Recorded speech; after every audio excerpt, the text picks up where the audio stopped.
มายังครูบาอาจารย์พระเถระเจ้าพระภิกษุสงฆ์สามเณรทุกรูปทุกตนทุกองค์และขอเจริญพรมายังป่ออุ้ยหมอนแม่อุ้ยหมอนป่ออุ้ยแม่อุ้ยโยมป่อโยมแม่โยมปี่โยมน้องท่านผู้ฟังผู้มีบุญทุกท่านที่รับฟังรายการธรรมะสบายจากวัดทุ่งภาเก็ตในยามเย็นยามแรงทางด้านสถานีคลื่น104.5 เมกะเฮิรตซ์คลื่นพระพุทธศาสนาการศึกษาพระพุทธศาสนาและวัฒนธรรมวัดฝ่ายหินมาโดยดีตลอดศรัทธาญาติโยมเมื่อตะคืนนี้ก็ได้บอกว่าวันนี้จะมาตันหรือไม่ก็บ่สามารถที่จะเดาได้แต่สุดท้ายก็ต้องมาตันก็ได้ความที่ถ้าไม่ได้ออกรายการก็กระตึกกึดถึงหากับศรัทธาญาติโยมท่านผู้รอคอยก็เป็นสิ่งที่เราจะเห็นได้ว่าภาระและหน้าที่เป็นสิ่งที่สำคัญมากและเราก็จะเห็นได้ว่าการดำเนินชีวิตของคนเรานั้นเมื่อเรามีความรับผิดชอบต่อหน้าที่ในการเผยแผ่รับธรรมของพระพุทธองค์เพื่อที่โยมพ่อโยมแม่นั้นจะเข้าใจในหลักสัจธรรมและเกิดมีความว่าศรัทธาก็คือความเชื่อปัสสาทะก็คือความเลื่อมใสและสามารถที่จะน้อมนำยังรักธรรมนั้นไปใช้ในชีวิตประจำวันเพื่อที่เราจะบรรตกเป็นทาสของกิเลสต่างๆที่เกิดขึ้นได้ศรัทธาญาติโยมทั้งหลายคนเราก็จะหันกันได้ว่าบางคนนั้นก็มีธรรมอยู่ในหัวใจบางคนนั้นก็มาเป็นคนที่มีความมืดบอดในที่นี้มืดบอดทางไหนก็คือมืดบอดโดยอวิชชาสิ่งที่มืดบอดมหันต์แสงสว่างโยมพ่อโยมแม่ก็คงจะหันกันได้ว่าถ้าท้องฟ้ามืดมนไร้แสงแห่งพระอาทิตย์เราจะมาหันสิ่งต่างๆนานาได้ถนัดมากยิ่งขึ้นและเราก็จะหันได้ว่ายามค่ำคืนจะเป็นสิ่งที่จะหันได้ว่ามุมใดตัดใดมุมใดถ้ามามีแสงไฟแห่งนีออนก็สามารถที่จะหูจะหันในวัตถุสิ่งของต่างๆนานาเอาได้และหมู่เฮานั้นก็มีความจินตนาการไปบางครั้งบางคราวก็หารูปร่างหาสิ่งต่างๆคนเฮานั้นก็มีขัวแห่งความมืดแต่ความมืดภายนอกนั้นยังบ่เท่ากับความมืดทางภายในก็คือความบรรลุธรรมความรู้จักธรรมนั่นเองศรัทธาญาติโยมทั้งหลายในเวลาแห่งพระอาทิตย์ส่องแสงสว่างเราจะหันทุกสิ่งทุกอย่างยกเว้นที่มันอับแสงจะเป็นใต้ดินก็ตามนั้นก็คืออับแสงจะมาหันสิ่งของนอกจากเราใช้ไฟส่องไฟฉายส่องดูวัตถุเช่นเราจะหันสิ่งของรักธรรมของพระพุทธองค์ก็เช่นเดียวกันเป็นสิ่งที่เราจะหันได้ว่าส่องแสงไปถึงยังดวงจิตดวงใจศรัทธาญาติโยมพ่อโยมแม่ได้ศึกษาในการระบบการศึกษาภายนอกนั้นมีคำว่าวันจบจะเป็นขั้นปริญญาก็คือปริญญาเอกที่หาหูกันว่าเป็นด็อกเตอร์ แต่การศึกษาแห่งชีวิตการศึกษาแห่งจิตใจนั้นมามีคำว่าวันจบและสามารถที่จะมีการเปลี่ยนแปลงได้อยู่เสมอไปฉะนั้นศรัทธาญาติโยมบุคคลใดผู้มีธรรมอยู่ในหัวใจในการพัฒนาจิตใจของเรานั้นให้มีสติก็ถือว่าเราเป็นผู้ชนะไปกึ่งหนึ่งในการทางด้านการครองชีวิตในอยู่ประจำวันเราจะมาเป็นทาสของกิเลสโลภโกรธหลงพยาบาทอาฆาตต่างๆนานาเกิดขึ้นได้และเราจะใช้อันหยังจะพัฒนาสติของเราให้เกิดขึ้นประการแรกนั้นก็คือคำว่าศีลศรัทธาญาติโยมก็คงจะรู้คำว่าบุคคลใดผู้ประพฤติศีลบุคคลนั้นก็สามารถที่มีสติปัญญาและก่อให้เกิดแห่งความรักก่อให้เกิดแห่งความเมตตาธรรมก่อให้เกิดสิ่งดีๆขึ้นมาในชีวิตตนตัวของเราถ้าบ่เชื่อศรัทธาญาติโยมก็ลองประพฤติปฏิบัติดูเราก็ลองทำทีละเล็กทีละน้อยรับธรรมของพระพุทธองค์นั้นมามีคำว่าบังคับ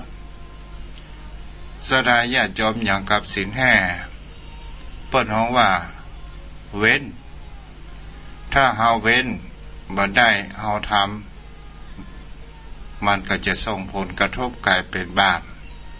เป็นกรรมของเฮาไปแต่ถ้าว่าเฮาเว้นมันก็จะเป็นบุญกุศลแล้วก็จะก่อให้เกิดแห่งคำว่าทุกสุขติและก็ก่อให้เกิดแห่งคำว่าโภคทรัพย์และก็มีนิพพานเป็นสมบัติในเบื้องหน้าและเราจะพัฒนาจิตของเราได้แห่งตัวประการหนึ่งที่สำคัญมากที่สุดนั้นก็คือการเจริญสมาธิภาวนาก็คือการทำสมาธินั่นเองศรัทธาญาติโยมทั้งหลายเป็นสิ่งที่เราจะได้ศึกษาอยู่กับจิตใจของเราและเป็นการเพิ่มพลังจิตใจของเราให้นั้นมีความแข็งแรงนั่นก็คือเสริมพลังแห่งจิตใจให้เรามีความแข็งแกร่งก็คือกระบวนแห่งความคิดของคนเรานั่นเองศรัทธาญาติโยมทั้งหลายถ้าเราอู้เป็นวิทยาศาสตร์ก็คือคำว่าล่องยักษ์ในสมองของคนเราจะเห็นได้ว่าบุคคลใดผู้ที่สะสมแห่งความเครียดจะเป็นความโกรธความโลภความหลงต่างๆนานาหรือเป็นคนที่มีความชอบเก็บกดอยู่สม่ำเสมอไปก็จะทำให้เรานั้นเปิดห้องว่าเป็นโรคเครียดสะสมและก่อให้เกิดแห่งความว่าโรคซึมเศร้าติดตามมานั่นเองแต่ถ้าว่าเราได้ชำระจิตใจของคนเรานั้นเราได้ขัดถูพระพุทธองค์อุปมากับเหมือนน้ำที่ชำระร่างกายของคนเราร่างกายของคนเรานั้นชำระทุกวันจะเป็นเช้าจะเป็นเย็นก็ตามเพื่อชำระเหงื่อใครของคนเรานั้นเพื่อออกจากเนื้อจากตัวของเราและให้มีกลิ่นหอมนั่นเองศรัทธาญาติโยมแต่จิตใจภายในนั้นมันเป็นนามธรรมมันเป็นสิ่งที่เรามาหันมีแต่น้ำพระธรรมคำสอนของพระพุทธองค์เท่านั้นที่เราจะเอาชนะหรือว่าชำระจิตใจของเราให้มีความบริสุทธิ์ใสสะอาดและกระทำให้เรานั้นจิตวิญญาณของเรานั้นมีกลิ่นหอม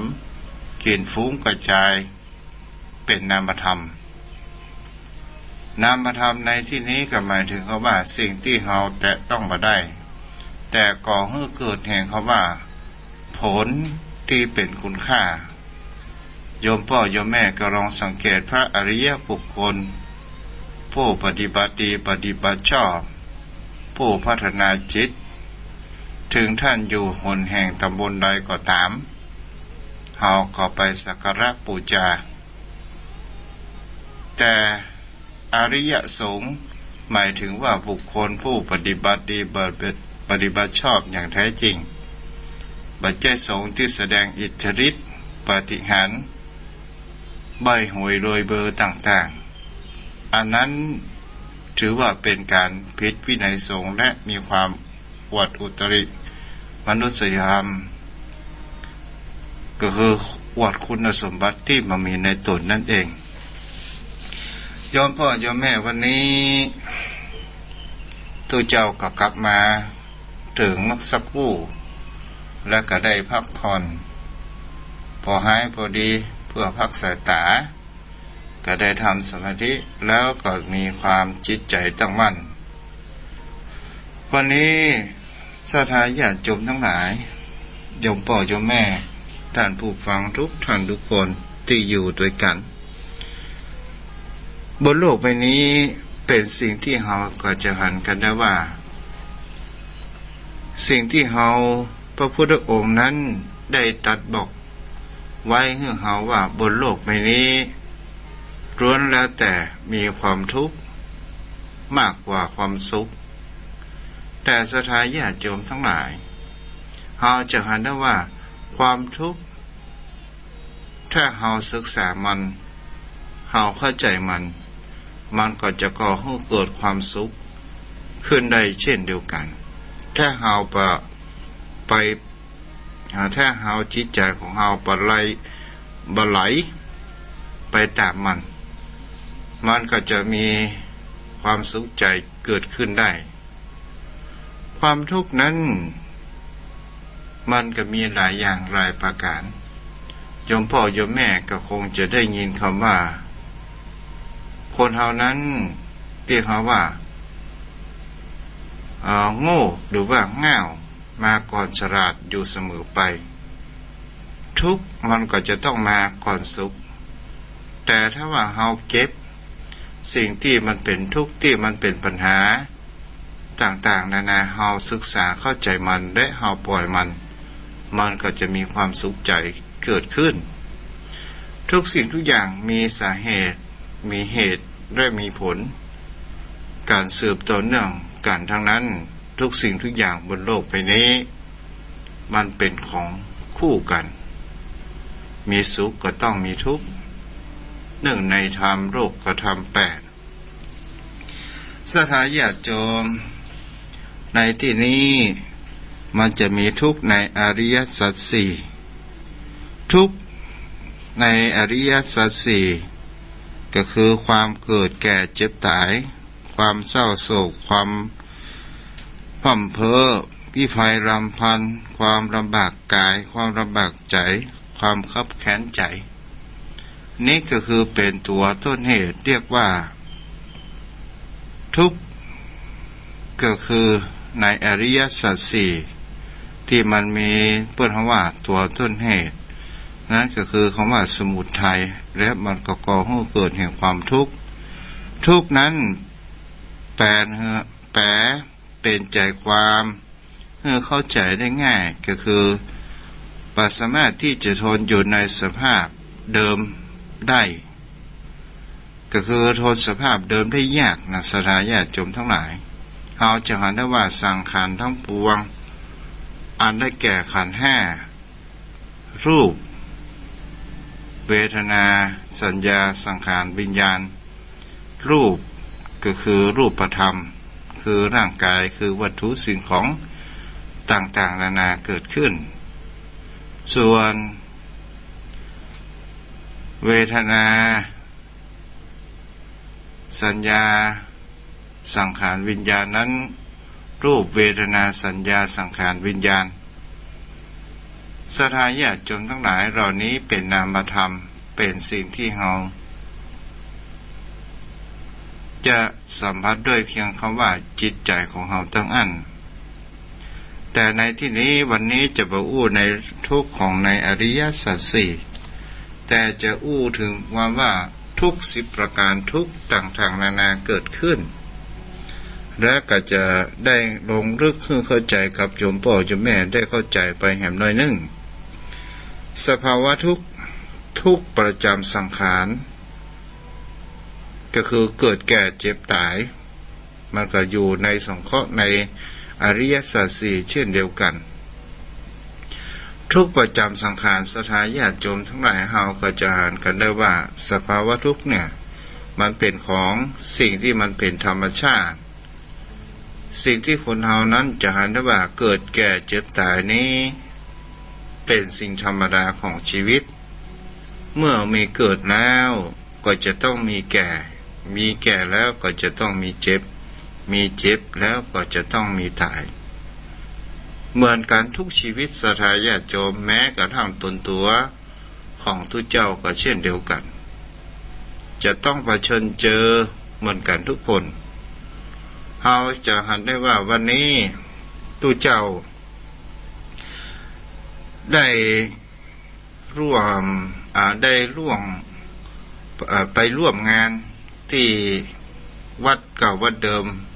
ก็คือวัดพระแตนตำบลห่างดงอำเภอฮอดซึ่งทุกเจ้าบวชอยู่ที่หั่นเป็นคนบ้านที่หั่นสถาญาติโยมทั้งหลายพระทุกเจ้ากลับไปเราอ่อนรุ่นหลังมีสถาญาติโยมมาปู่จ๋าตุขอมัดมือกรรมสถาญาติโยมทั้งหลายเฮาจะหันได้ว่าโอ้บุคคลคนนี้มีความแก่เข้ามาเบียดเบียนแล้วเฮาก็จะหันกันได้ว่าโอ้เฮาจากไปยังบ่ถึง30 ปีเพราะว่าออกบ้าน3-4สถาญาติโยมทั้งหลายบุคคลเฮาก็จะหันได้ว่าเฮาหูจักหน้าค่าตาแต่สิ่งที่เฮาลืมนั้นก็คือคำว่าชื่อที่เฮาว่าสัญญาความจดจำที่มันวิญญาณของเฮาบันทึกบางคนเฮาก็จำได้บางคนเฮาก็จำไม่ได้สถาญาติโยมเฮาก็จะเห็นได้ว่าสิ่งเหล่านี้เนี่ยมันก็คือเฮาไปผ่านสภาพความเป็นหนุ่มเป็นสาวของคนเหล่านั้นตั้งหลายตอนเมื่อสมัยเฮาเป็นเนนเปิ้นก็เป็นบ่าวเป็นสาวเป็นรุ่นพี่ของอาตมาและบาหารแหมในช่วงนี้มันก็มีความเปลี่ยนแปลงไปเกิดความแก่เกิดขึ้นแล้วก็มีทายาทมีลูกมีหลานพอปิกไปเฮาก็บ่สามารถที่จะจำให้ได้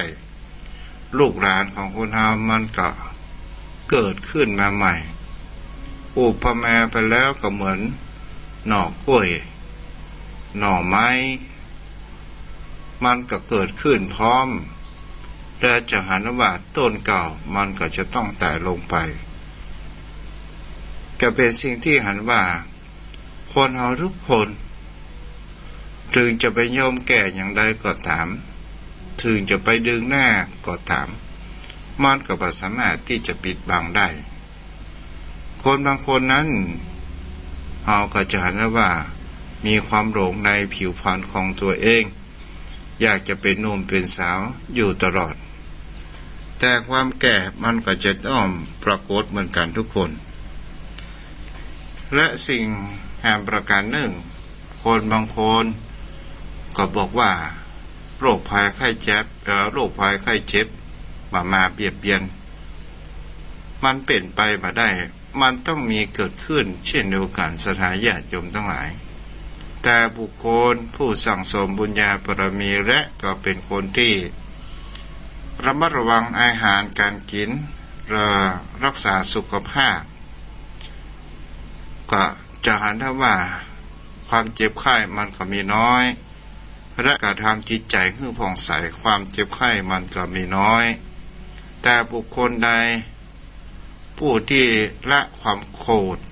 ละความเครียดละความอิจฉาริษยาบ่ได้บุคคลนั้นก็ถือว่ามีความเจ็บป่วยเมื่อยไข้มาเบียดเบียนและก็เป็น โรคทางจิตใจตัวคำว่าตายสถานญาติโยมคำนี้คนเฮาทุกคนบางครั้งบางคราวเฮาได้ยินว่าเป็นเรื่องมงคลแท้ที่จริงแล้วมันเป็นสิ่งที่คนเฮานั้นควรพิจารณาดูดีๆว่าเฮานั้นใบหน้าไปสู่วันที่สุดท้ายของชีวิตเหมือนกันทุกคน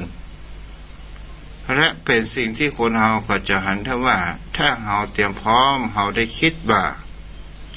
ทุกสิ่งทุกอย่างบนโลกใบนี้บ่ได้เป็นของเฮาสักอย่างแม้กระทั่งร่างกายของเฮากระดูกของเฮาก็บ่ได้เป็นของเฮาสักอย่างสิ่งที่เฮามาอยู่บนโลกใบนี้เฮาได้ใช้ทรัพย์สินของธรรมชาติเพียงแค่ชั่วคราวก็บ่ถึง100 ปีแต่บางคนถึง100 ปีก็บ่สามารถที่จะใช้อย่างได้ไปสถานญาติโยมเฮาก็ลองสังเกตว่าโยมพ่อโยมแม่ก็ลองสังเกตไปเห็นว่าอย่างเล่าเป็นของเฮานั่นก็คือคำว่าบุญกุศลกับบาปต้องอันกรรมดีหรือกรรมไม่ดีที่มันจิตวิญญาณของเฮาคำว่าจิตของเฮามันมีสภาพเป็นอย่างไรถ้าบุคคลใดผู้ประพฤติปฏิบัติธรรมจะเห็นได้ว่าสภาพจิตนั้นเป็นของเบาแม่สถานญาติโยมทั้งหลายถ้าเฮาเข้าปฏิบัติถึงธรรมเฮาจะเห็นได้ว่าร่างกายของคนเฮานั้นจิตของเฮานั้นจะเบาเฮาจะเห็นได้ว่าสิ่งที่จิตใจของเฮามันไปยึดมั่นถือมั่นกับร่างกายของคนเฮานั้นมันมีความหนักหน่วงถ้าจิตใจของเฮาไปยึดมั่นถือมั่นในเรื่องกิเลสต่างๆก็จะทำให้จิตใจของเฮาหนักถ้าเฮาปล่อยเสียแล้วเฮาก็มีความเบาสบายเกิดขึ้นกับจิตของเฮานั่นเองนี่ก็คือสภาวะทุกประจำสังขารคือเกิดแก่และตายนั่นเองก็จะอู้ไปก็ให้อู้ไปถ้ามาหมดวันนี้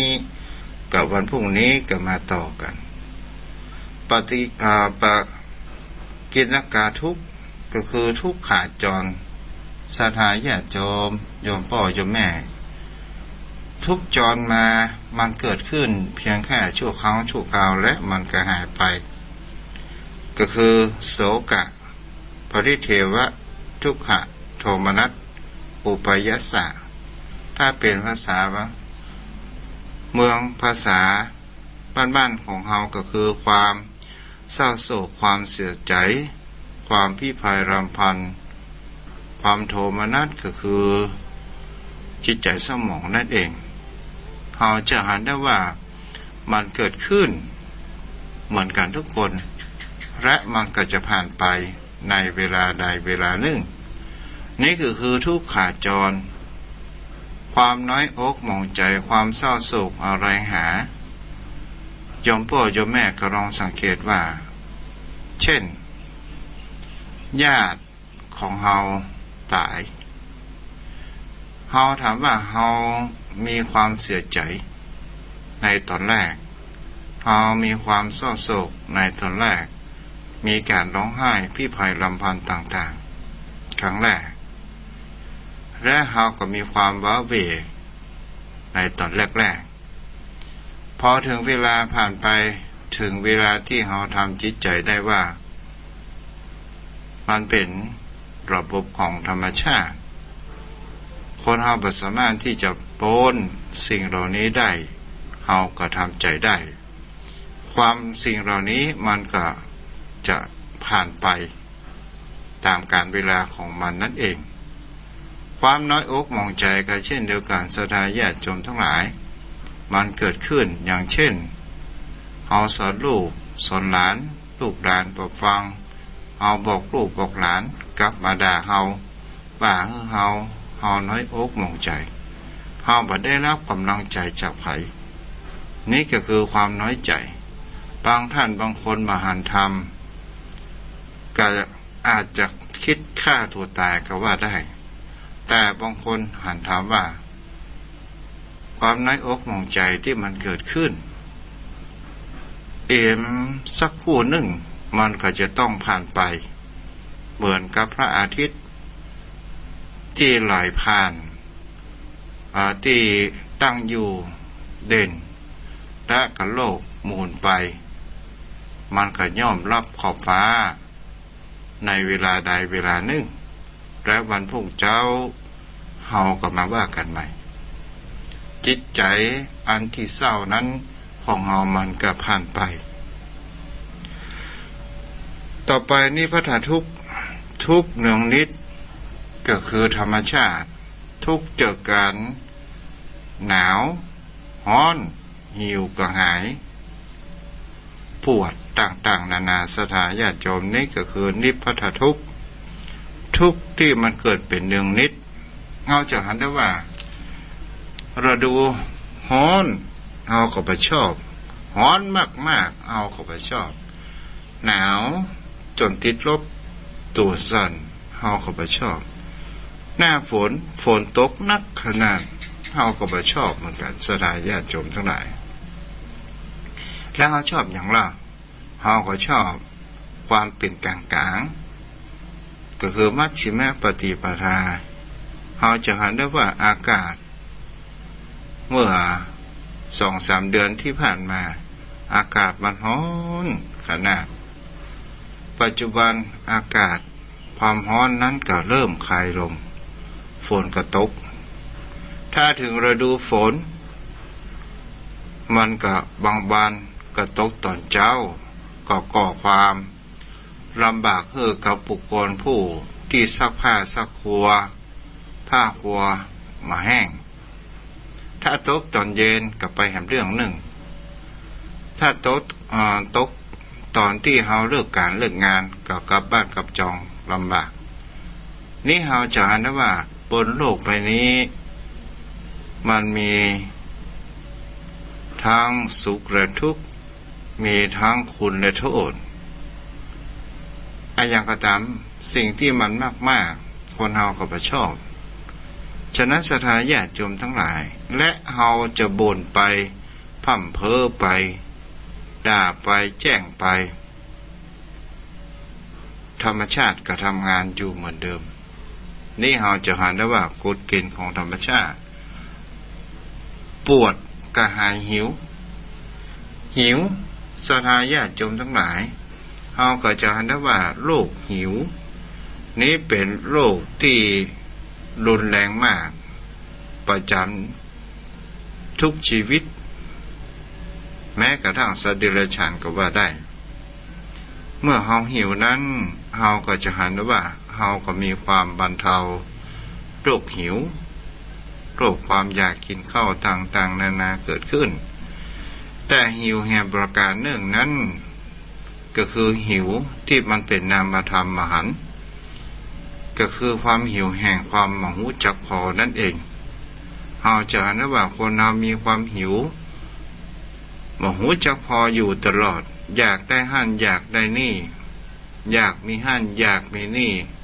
เหมือนกันแทบจะทุกคนก็ว่าได้ศรัทธาญาติโยมพ่อโยมแม่ก็ลองสังเกตว่าความหิวในร่างกายของคนเราหิวมันก็อยู่ประมาณสักวันละ3 ครั้งถ้าเฮาได้กินเฮาก็บรรเทาหายความหิวที่มันเป็นอยากหิวข้าวขนาดและถ้าเฮาได้บรรเทาความหิวไปมันก็มีความสุขเกิดขึ้นแต่หิวแห่งตัณหาความหูจักพอเนี่ยศรัทธาญาติโยมทั้งหลายเป็นภัยต่อชีวิตตนตัวของเฮาก็จะเห็นได้ว่าบุคคลผู้มีความขยันมากเกินตัวไปทำการทำงาน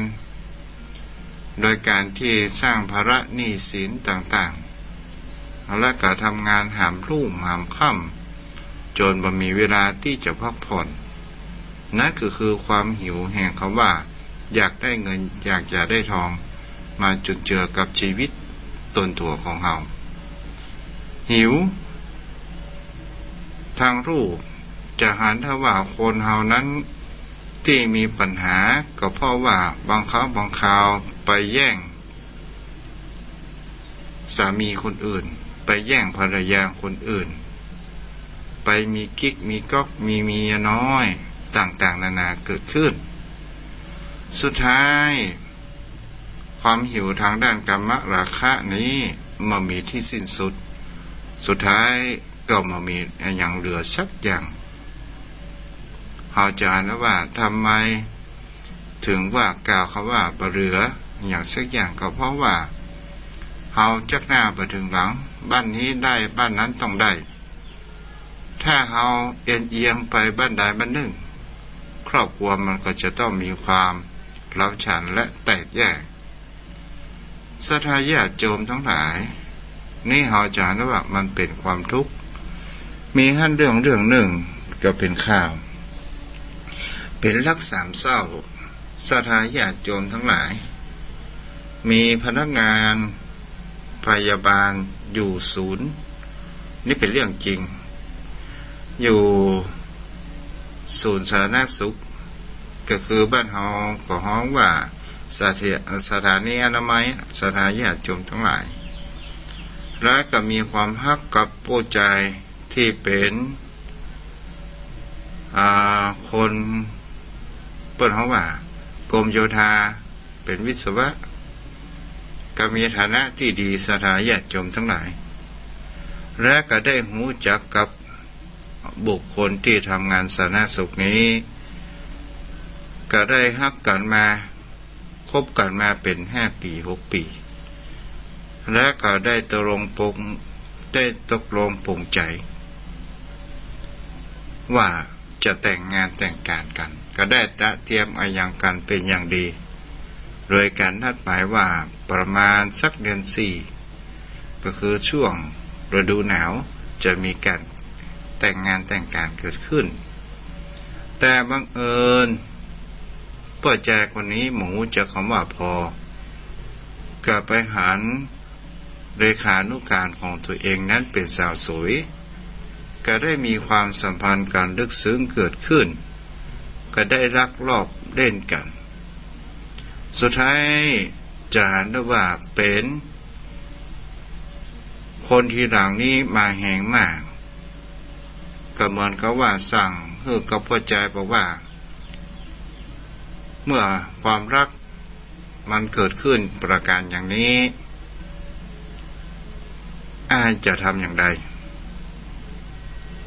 ศรัทธาญาติโยมทั้งหลายพ่อใจคนนี้ด้วยความมืดแห่งอวิชชาบ่ได้คิดถึงคุณงามความดีกับแม่หญิงคนแรกที่เป็นผู้รู้จิตใจแต่แม่หญิงคนที่2นั้นเพียงแค่ผ่านมาเพียงแค่4 เดือนเท่านั้นแต่มีอำนาจมากพ่อใจคนนี้ก็มีความตั้งใจที่จะฆ่าแม่หญิงคนแรกฮืดถ่ายไป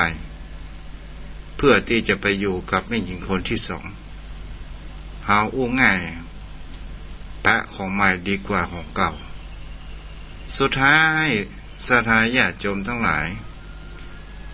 พ่อใจคนแรกนั้นพ่อใจก็ฆ่าแม่หญิงคนแรกตายไป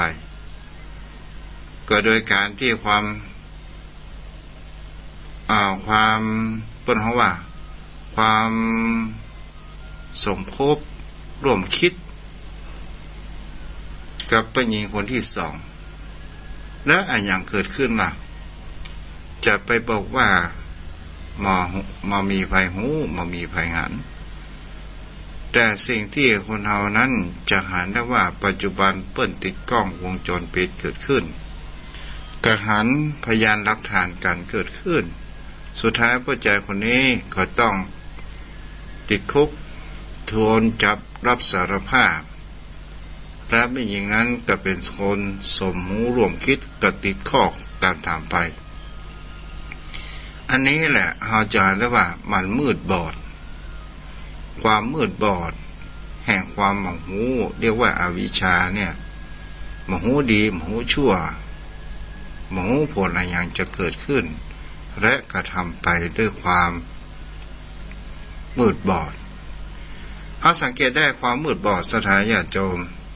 ตอนเวลาเขาโคตรมันจะมามีคำว่าสติมาหักห้ามเอาโคตรมันก็จะมืดบอดไปบุบหนึ่ง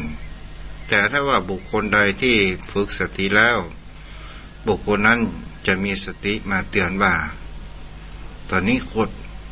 ตรมากโคตรไปแล้วโคตรนักขนาด ขออภัยไว้ตัวเด้อ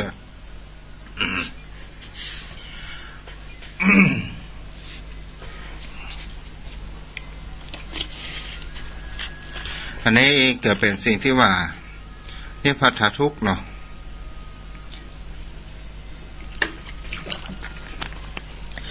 ที่มันเกิดขึ้นใบอู้ถึงความหิวกระหายความปวดเนื้อปวดตัวต่างๆนานาจนถึงการขับถ่ายอุจจาระปัสสาวะ